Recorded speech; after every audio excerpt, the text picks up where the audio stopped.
আজ আমি তোমাদের সামনে যে বিষয়টা নিয়ে কথা বলবো সেটা হলো ডাব্লিউডাব্লিউ রতে দেখা সেই রহস্যময় মার্কসম্যানের কথা। আসলে সেই মার্কসম্যান ডিন অ্যামব্রোস হতে পারে কি? ওয়ার গেমসের পর থেকে এই চরিত্রটা ডাব্লিউডাব্লিউ ইউনিভার্সের সবচেয়ে বড় প্রশ্ন হয়ে দাঁড়িয়েছে। আসলে কে এই মার্কসম্যান? প্রথমে আসি ডিন অ্যামব্রোসের প্রসঙ্গে, কারণ অনেকে বলছে তার হাঁটা, তার অ্যাগ্রেশন, এমনকি রয়ে যেভাবে রিংয়ে ঢুকে আক্রমণ করলো সেটা অনেকটা অ্যামব্রোসের ভাইব দিচ্ছিল। অ্যামব্রোস সবসময় আনপ্রেডিক্টেবল ছিল, তার চলাফেরা ছিল অন্যরকম, তার চোখে থাকতো এক ধরনের আগুন। মার্কসম্যানের এই আচরণ কিছু দর্শকের কাছে সেই পুরনো অ্যামব্রোসের স্মৃতি ফিরিয়ে নিয়েছে।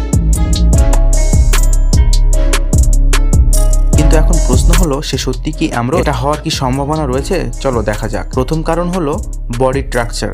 মার্কসম্যানের শারীরিক গঠন অ্যামব্রোসের সঙ্গে পুরোপুরি মিলছে না। অ্যামব্রোস একটু লম্বা, একটু বেশি লেয়ান, তার মুভমেন্ট অনেকটা ভিন্ন।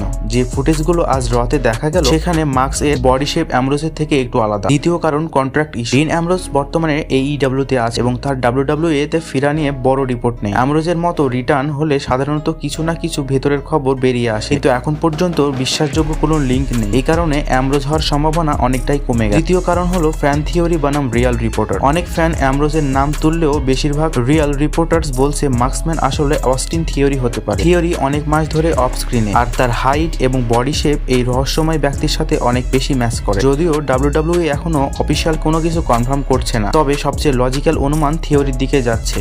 কিন্তু WWE যেহেতু বড় সারপ্রাইজ দিতে পছন্দ করে, তাই অ্যামব্রোসের সম্ভাবনাকে পুরোপুরি বাদ দেওয়া যায় না। তার বডি ল্যাঙ্গুয়েজ এর কিছু অংশ, তার এন্ট্রি, এগুলো মাঝে মাঝে মনে করিয়ে দেয় অ্যামব্রোসের লুনাটিং ফ্রিজ চরিত্রটা। WWE যদি হঠাৎ করে কোনো বড় শক দিতে চায়, অ্যামব্রোস রিটার্ন একটি বিশাল মোড় হতে পারে। তাহলে সারমর্ম দাঁড়ায় মার্কসম্যানের মধ্যে ডিন অ্যামব্রোস ভাইব আছে, কিন্তু বাস্তবতার হিসাব বলছে যে অ্যামব্রোস হওয়ার সম্ভাবনা খুবই কম। সব সূত্র, রিপোর্ট এবং লজিক এতটাই ইঙ্গিত করছে যে মার্কসম্যান অ্যামব্রোস হওয়ার সম্ভাবনা নয়, বরং অস্টিন থিওরি বা WWE এর পরিকল্পিত নতুন কোনো চরিত্র।